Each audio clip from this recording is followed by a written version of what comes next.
Hello everybody and welcome to my course about the London Classic. And some of you might be now a little bit confused because I already created the course about the Neo-London, and Neo-London and London Classic is not the same. They are different move orders which would obviously end up in different systems, and on this course we will obviously study those systems which we will not get in the Neo-London move order.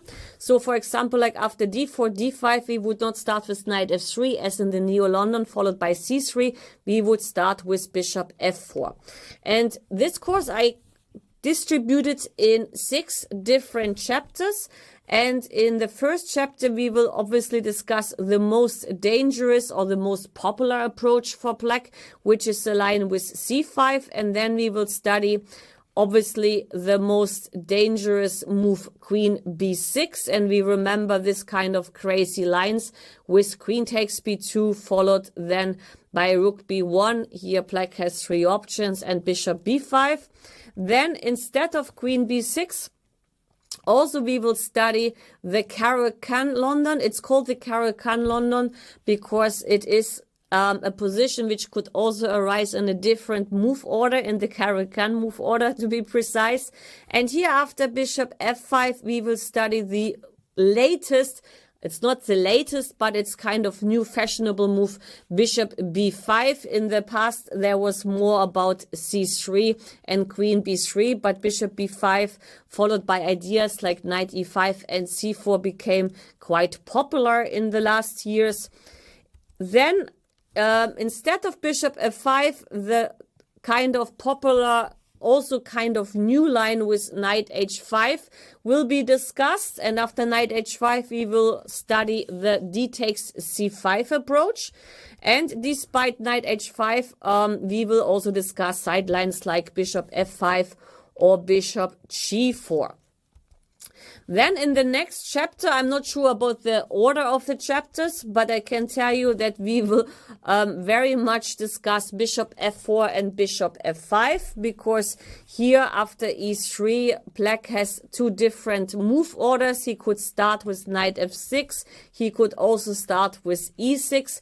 And here, depending on what move black would choose, I will give you 2 different options, and also this chapter is going to be very huge.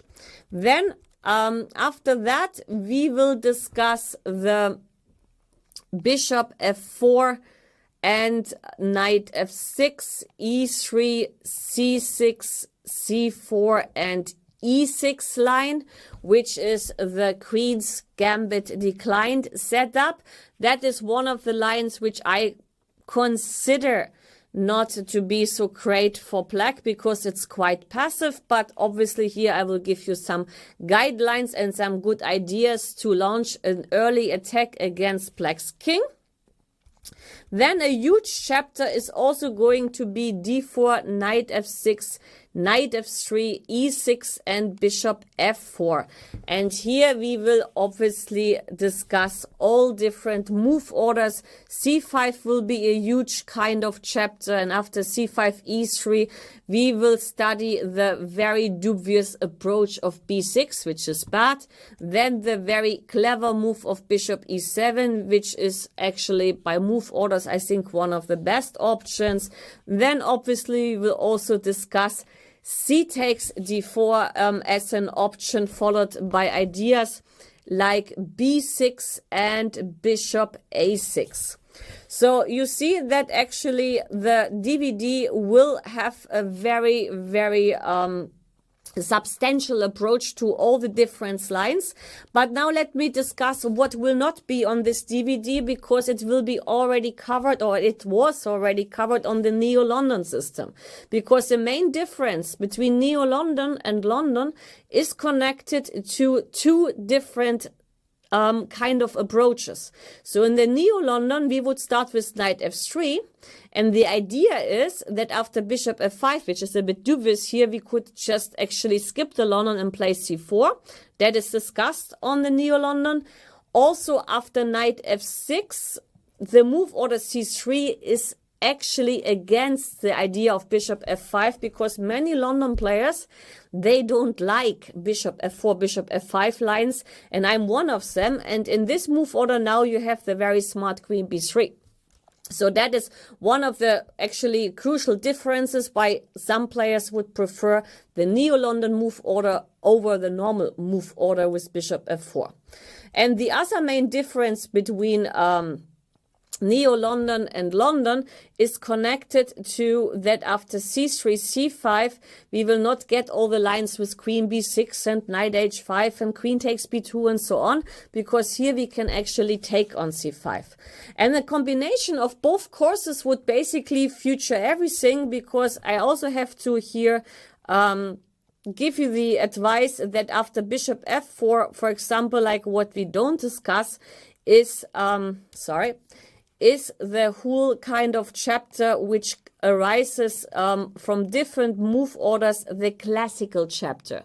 And this classical chapter will all be on the Neo-London system, because you can also get it through the different move order. So don't be surprised that this is not on this DVD, because it was already on the Neo-London.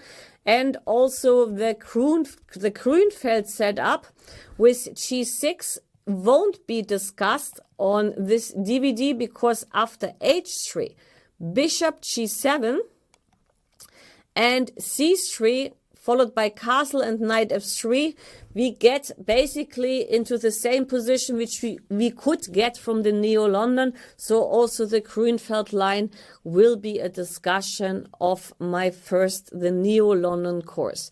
So to sum it up, if you have both courses, then you basically have all the variations which you will need to be a London expert at the end. And one more thing before I actually stop advertising my course. One more thing, of course, here on this course will also be the discussion of move orders. So there will be a chapter about move orders where you would again see the crucial differences between Neo-London and London, and some suggestions on how to behave in certain kind of positions, or how to transpose into kind of chapters which won't be on that course, but which were featured on the Neo-London course. So altogether, I hope you will enjoy this course, have a lot of fun, and be successful with the London Classic as well as the Neo-London. I can tell myself I played London all my life. I won many tournaments because of the London, especially in Rabbit and Blitz, and it is a very safe and a very good opening for white.